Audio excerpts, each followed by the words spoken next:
Noong 1993, isang bagong teknolohiya ang naimbento upang gamutin ang mga sakit na hindi magagamot sa pamamagitan ng gene editing na tinatawag na CRISPR. Ngunit sa mga sumunod na taon, mabilis itong naabuso at ginamit sa mga delikadong eksperimento. Bumalik tayo sa kasalukuyan, sa isang space station na tinatawag na Athena-1, isang laboratory rat ang nahawa sa parehong CRISPR genetic editing, na nagresulta sa pagkamatay ng buong crew maliban kay Dr. Carey. In-inform ni Dr. Carey ang control room sa Earth tungkol sa sitwasyon ng space station habang siya ay patungo sa escape pod. Ngunit tumanggi ang mga tauhan sa control room sa Earth na buksan ang escape pod. Pinilit ng CEO ng biotechnology company na tinatawag na Energen na si Carey na kunin ang mutation samples, o iiwanan siya sa space station. Wala siyang ibang choice kundi bumalik sa control room ng doomed ship at matagumpay na nakuha ang 3 samples. Ngunit hindi nagtagal ay nakita siya ng monstrous na daga.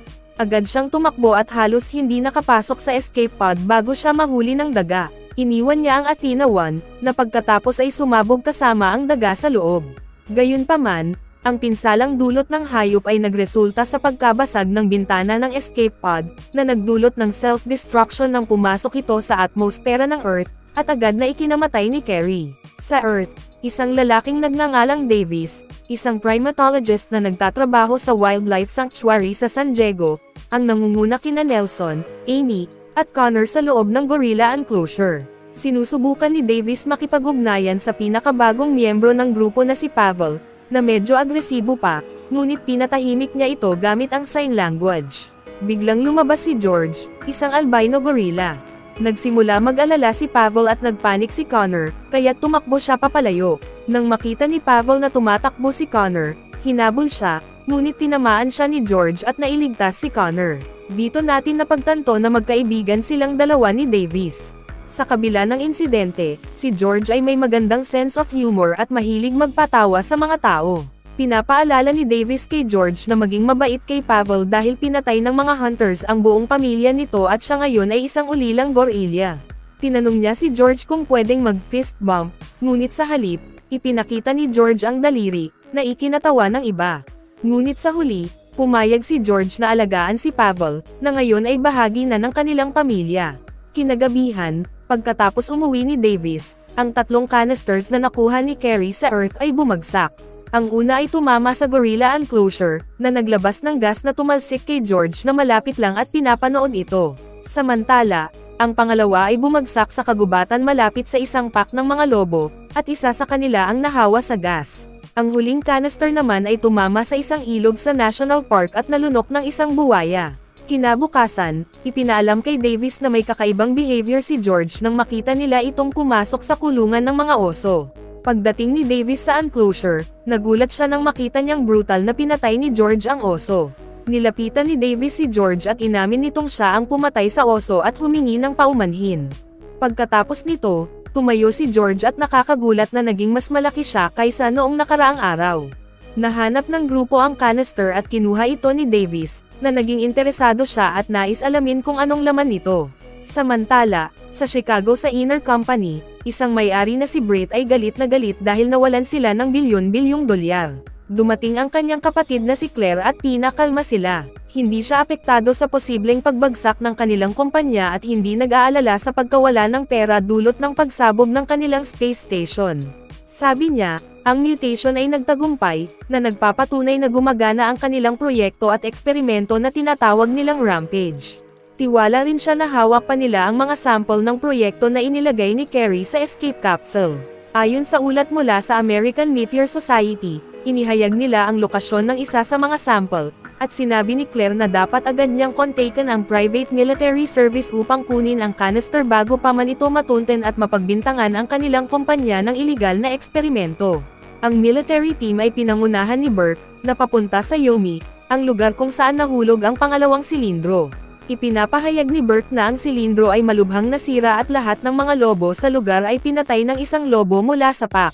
Nang matukoy na ang natitirang lobo ay nahawa, inutusan ni Claire si Burke na hulihin ito, buhay man o patay. Samantala, matapos marinig ang tungkol sa Athena-1 na sakuna at ang balita tungkol sa pagtakas ni George mula sa gorilla enclosure, agad na nagpunta sa sanctuary si Kate, isang dating empleyado ng Ardine. Pinag-aaralan ni Davis ang mga resulta ng dugo ni George at sinabi niyang hindi makatarungan kung paano naglalaman ng mapanganib na konsentrasyon ng growth hormone ang dugo nito na maaaring pumatay sa kanya agad. Napansin niya ring nagbabago ang personalidad ni George, at ito ay maaaring magdulot ng kamatayan sa kanya, ngunit sinabi ni Davis na hahanapan niya ito ng solusyon. Dumating si Kate at nakipagkita kay Davis. Ipinaliwanag niyang ang container na bumagsak sa enclosure ni George ay isang sample na ginawa niya noong siya ay isang geneticist sa Energene. Pinayagan ni Davis si Kate na sumali sa pananaliksik, at ipinaliwanag niya na ang pathogen sa loob ng container ay kumikilos sa pamamagitan ng pag-edit sa genes ni George, na nagiging sanhi upang mabilis siyang lumaki at maging agresibo. Gayunpaman, sinabi niyang nakabuo siya ng isang mutagenic agent na makagagamot sa kanya. Bigla na lang naging galit si George at nagsimulang itulak ang cage hanggang sa mabasag ito. Pumasok siya sa mga silid, sinira ang mga pader, at nakarating sa labas kung saan naruroon ang mga bisita. Nang dumating ang mga pulis at pinalibutan siya, sinubukan ni Davis na kalmayan siya at inutusan ang mga pulis na ibaba ang kanilang mga armas. Gumana ito, ngunit pagkatapos ay isang shooter mula sa helicopter ang nagsimulang magpaputok ng tranquilizer darts sa kanya hanggang sa mawalan siya ng malay. Samantala, habang sila ay papalalim sa kagubatan, nakita ni Buck ang mutant na lobo na mabilis na tumatakbo sa mga puno. Pinaputukan niya ito at tinamaan. Pagdating nila sa lugar, natagpuan nila ang bangkay ng patay na lobo, ngunit napansin nila ang mga paw-print ng isang higanteng lobo sa lupa, na nagdulot ng takot sa kanila. Sandali lang, nagsimula nang umatake ang beast at pinabagsak ang mga miyembro ng team ni Burke isa-isa. Nang makita ni Claire at ng kanyang kapatid ang pagkamatay ng kanilang mga sundalo, natakot sila at sinabi niyang hindi sila makakalabas. Makalipas ang ilang sandali, tanging si Burke na lang ang natira at ipinagpatuloy ang pangangaso sa beast. Tumawag siya para sa air reinforcements, ngunit hindi umubra ang mga armas, pati na ang machine gun mula sa helicopter laban sa beast na may bulletproof skin. Ang beast, na naging isang higanteng halimaw na lobo, ay may kakayahang tumalon ng mataas at nagawang sirain ang helicopter, na ikinamatay ng lahat ng mga crew members. Nabigo at napagtanto ni Burke na wala ng pag-asa, kaya't huling beses niyang sinubukang labanan ang lobo, ngunit tinangay siya at nilamon ng beast. Inaresto sina Davis at Kate at nakatagpo kay Agent Harvey Russell bago sila isinakay sa eroplano na maghahatid kay George. Sa eroplano, tinanong sila ni Russell at inusisa ang nakaraan ni Davis sa Army Special Forces at United Nations Anti-Poaching Special Task Force. Ipinakita niya ang footage ng 9-meter lobo na nilalang, na ikinagulat ni Davis. Inihayag din ni Russell na si Kate pala ay tinanggal mula sa Ardyne 2 taon na ang nakalipas dahil sinubukan niyang nakawin ang mga hard drives ng kumpanya, na nagresulta sa kanyang pagkakabilanggo ng 13 buwan. Ang pagbubunyag na ito ay nag-iwan kay Davis ng pagkadismaya at kawalan ng tiwala kay Kate dahil sa kanyang pagsisinungaling. Inamin ni Kate na hindi niya kayang gamutin si George sa opisina ng Ardyne. Nakita ni Claire si Kate at hinulaan na siya ay nangangalap ng ebidensya upang saktan sila, kaya't inisip ni Claire na isang banta si Kate sa kanila at dapat nilang alisin siya. Ibinunyag ni Claire na natapos na ng kumpanya ang lunas para sa mga mutant na nilalang na tinatawag na R19, na magpipigil sa kanilang paglaki at magpapababa ng kanilang agresyon.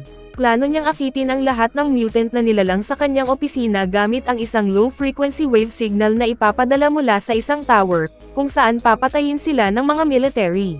Bibigyan nito si Claire ng pagkakataong kolektahin ang kanilang DNA. Pagkatapos, inaktibo ni Claire ang device, na nagdulot sa Giant Wolf, na matagal nang nagdudulot ng takot sa mga lugar ng mga tao, na tumigil sa pagpapasira at nagsimulang tumakbo patungo sa pinagmulan ng low-frequency signal. Ang buwaya na nalunok ang canister ay apektado rin at nagsimulang tumungo patungo sa tower ayon sa plano. Si George, na kahit na sedated ay biglang nagising, ay sumabog mula sa cage at nagsimulang umatake. Nang mag-umpisang magpaputok ang mga sundalo gamit ang mga baril, hindi ito nakaepekto. Isa sa kanila ay aksidenteng tumama sa mga explosive na nagdulot ng pagsabog sa gilid ng eroplano. Bago pa man mag-crash ang eroplano, nagawa ni Davis na magsuot ng parachute at ginawa rin ito ni Kate. Agad nilang iniwan ang eroplano at tumalon mula rito, at binigyan ni Davis ng parachute si Russell, na walang malay, at tumalon din sila mula sa eroplano na iniwan si George sa loob na halos nahawakan na sila. Nang mag-crash ang eroplano sa lupa, iniisip ni Davis na patay na ang kanyang kaibigan. Pagdating nila sa lugar ng pagkabagsak, napansin ni Davis na nakaligtas si George sa plane crash at agad na tumungo sa hilaga. Samantala, sa Energen Company, gamit ang footage mula sa kanyang private satellite, natuklasan ni Claire na nakaligtas si George sa crash at ganoon din si Kate. Dumating ang mga FBI agents na may warrant upang magsagawa ng masusing pagsisiyasat sa mga record ng kumpanya. Nais ni Claire na ipasa ang sisi kay Kate kaya't sinabi niya sa FBI agent na si Kate ang tanging may pananagutan sa lahat ng kaguluhang nangyayari.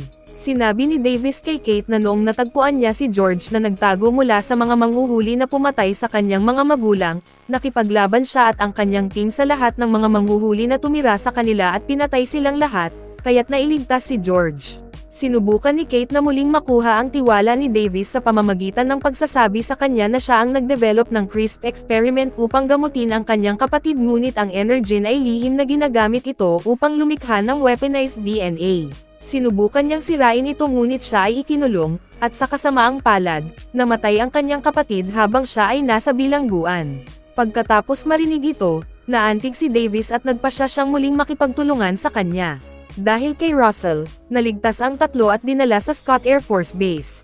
Doon, nakita ni Davis ang footage ng pagsasama ni George at ng lobo na tumatakbo ng magkasama.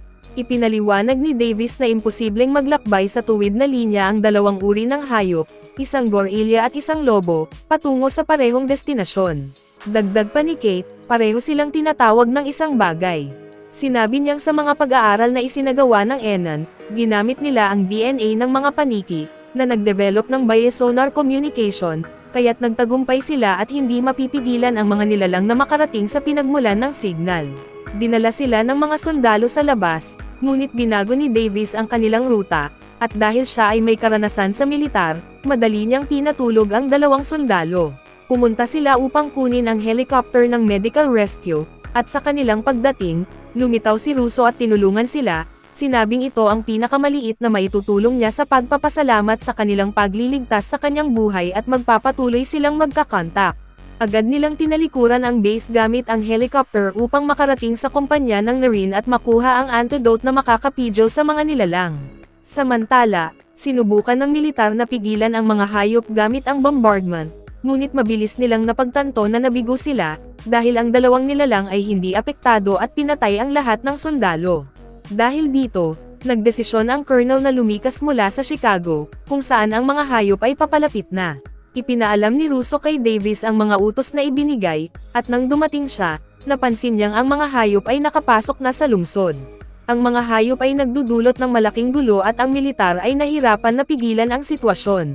Sa helicopter, muntik nang tamaan si Davis ng kotse at nakita niya si George kasama ang lobo na nagdudulot ng pagkawasak at pagkamatay sa lahat ng daraanan nila. Sa puntong ito, isang matapang na aso ang muntik nang mamatay ngunit nakaligtas ito ng kaunti dahil sa isang direktang atake mula sa militar sa nilalang, na sa kabila ng lahat ay hindi naging epektibo. Ang lobo ay may proteksyon na sa katawan at agad na bumangon laban sa helicopter gamit ang malalaking spikes, na nagwasak dito. Makalipas ang ilang sandali, kahit na gumamit ng mga tangke at helicopter, nakita ng colonel na hindi ito epektibo, kaya't iniutos niya na ihanda na ang Mother of All Bombs, isang conventional bomb na kayang sirain ang kalahating bahagi ng malaking lungsod. Habang ang jet na nagdadala ng bomba ay papalapit sa lungsod, ipinaalam kay colonel na may dumarating mula sa ilog. Napansin nilang ito ay ang nagbago at lamaking buwaya na ngayon ay sama-sama sa pagkasira at nagdudulot ng karagdagang pinsala sa lungsod. Ang buong puwersa ng militar ay walang magawa at patuloy na binabawasan ang kanilang mga kasundaluhan. Iniutos ng colonel ang paghahanda ng bomba ngunit tinangka ni Russell na makialam, na nagsasabing si Davis at Kate ay pupunta para kunin ang antidote at kailangan nila ng oras. Ngunit mariing tinanggihan ito ng colonel at inutusan si Russell na umalis. Habang ang jet ay patungo na sa lungsod, nakapasok sina Davis at Kate sa loob ng gusali ng Narine at nagsimulang maghanap ng antidote. Ngunit hindi nagtagal, nakita sila ni Claire, na naghahanda ng umalis sa gusali. Nang makita ni Kate ang antidote, itinago niya ito sa kanyang jacket habang napansin niyang papalapit si Claire at ang kanyang armado na kapatid.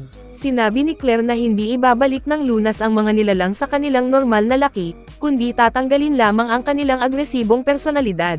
Pinilit nilang ibigay ang antidote kay Claire, ngunit agad na kinuha ni Claire ang baril ng kanyang kapatid at binaril si Davis sa tiyan bago sila umalis. Pumunta sila sa tuktok ng gusali kasama si Kate bilang bihag at iniwan si Davis na nag-iisa at naghihingalo. Habang ang tatlong nilalang ay nagsimulang umakyat at sirain ang gusali, bago makaalis si Claire, naabot na ni George ang tuktok, nagagalit dahil sa signal, at sinira ang helicopter na muntik nang pumatay kay Kate. Ngunit si Davis, na hindi namatay, ay dumating ng eksakto sa oras upang iligtas si Kate. Inihayag ni Kate na nagawa niyang itago ang antidote at kailangan na lamang nilang malaman kung paano ito ibibigay kay George. Samantala, si George ay sinusubukang pabagsakin ang antena at nakaharap nila si Claire. Gayunpaman, nakapag-distract si Davis kay Claire sa pamamagitan ng pagtawag kay George, at inilagay ni Kate ang antidote sa kanyang bag, na pagkatapos ay kinuha at nilamon ni George. Samantala, si Britt na nasa ibabang palapag na ay nagtatangkang makatakas ngunit nakatagpo kay Russell, na humingi ng laptop mula sa laboratorio ni Rat, na nagbigay daan kay Britt upang makalabas. Pagkatapos, ayon sa kasunduan, pumayag siya, ngunit habang papalabas, siya ay nalunod ng mga debris na patuloy na bumabagsak mula sa gusali. Habang nararamdaman ni George ang epekto ng antidote, nakapasok sina Davis at Kate sa sirang helicopter bago pa man ganap na gumuho ang gusali. Ang mga nilalang ang nagdulot ng pagbagsak ng gusali at si Davis na nasa helicopter kasama si Kate ay nagsikap na panatilihing umaakyat ang helicopter kapag tumama ang gusali sa lupa, dahil iyon na lamang ang kanilang tanging pagkakataon upang makaligtas. Pagkatapos ng lahat ng pagkasira, nakita nilang nakalapag sila ng ligtas at nakaligtas. Lumabas si George mula sa mga guho at tila bumalik sa normal, na masayang nakita si Davis muli, ngunit ang saya ay hindi nagtagal dahil ang iba pang dalawang nilalang ay muling lumitaw at hindi pa rin kontrolado. Nang papalapit ang eroplano na may bomba, kinuha ni Davis ang isang grenade launcher at hiniling kay Kate na humanap ng telepono at tawagan si Russell upang kanselahin ang airstrike at magpadala ng mga medikal na reinforcement, dahil may mga sibilyan at kasundaluhan pang nasa lugar. Pagkatapos ay hinarap ni Davis ang mga halimaw kasama si George, na mabilis na nakaisa ng malupit na hampas sa monster buwaya, ngunit hindi nagtagal ay sinalakay siya ng lobo. Nagsimula si Davis mag-launch ng mga granada upang matulungan ang kanyang kaibigan na nahirapan. Matapos niyang mapa-atras ang lobo, nagkaroon siya ng ideya na akitin ito papunta sa bibig ng monster buwaya. Naging matagumpay ang plano at nahulog ang monster lobo diretso sa bibig ng nakakatakot na buwaya, na pumatay dito gamit ang isang death roll at tinanggal ang ulo nito, sa kanilunok. Bumalik sa labanan, ngayon ay si monster buwaya laban kay George, na gamit ang lahat ng lakas ay lumalaban upang talunin ito, ngunit labis na pagod at sugatan, nagsimula siyang mawalan at nakuha ng buwaya ang kanyang binti. Sa ilalim ng monster, nakita ni Davis ang kahinaan nito at mabilis na nagkaroon ng ideya na maghagis ng belt ng granada sa tenga ng nilalang, na nag-explode at nagpabagsak dito. Gayunpaman, mabilis na nakabangon ang buwaya at malapit ng durugan si Davis gamit ang kakilakilabot na buntot nito. Sa huling segundo, si George ay naglakas loob na lumundag at nailigtas si Davis, ngunit agad na naitapon siya sa isang steel bar na tumagos sa kanyang dibdib. Habang ang buwaya ay papalapit kay George at nagsisimula itong brutal na atakihin siya, nagkaroon si Davis ng ideya na gamitin ang isa sa mga bumagsak na helicopter sa paligid at nagsimula itong magpaputok ng missiles upang iligtas ang kanyang kaibigan. Gayunpaman, ang monster ay hindi nasaktan at tinutugis si Davis upang kanibalizimuhin siya. Sa kabutihang palad, si George na may hawak na steel rebar ay gumawa ng isang mahusay na pagtalon at tumama direkta sa mga mata ng nakakatakot na nilalang, na sa wakas ay pumatay dito. Nakita ng Colonel sa monitor na ang monster buwaya ay sa wakas ay napatay, kaya iniutos niyang kanselahin ang airstrike. Pagkatapos nun, si George, na labis na sugatan mula sa matinding laban, ay nagsimulang bumagsak at pagkatapos magpaalam kay Davis, malungkot na pumanaw. Pagkatapos, nakarating sina Russell at Kate at nakita ni Davis kung gaano karaming mga tao ang kanilang nailigtas. Ngunit sa kanyang pagkabigla, nakita ni Davis na si George ay buhay pa at isang prank lamang ang lahat, kung saan nagkunwari itong patay. Nagdesisyon silang magtulungan upang tulungan ang pag-evacuate ng mga sibilyan mula sa lugar habang iniisip kung saan nila dadalhin si George upang mabuhay. Mag-subscribe na kung hindi ka pa nakasubscribe, pindutin na rin ang notification bell at like button para sa marami pang movie recap katulad nito, at mag-iwan ng comment down below. And as always, thank you for watching.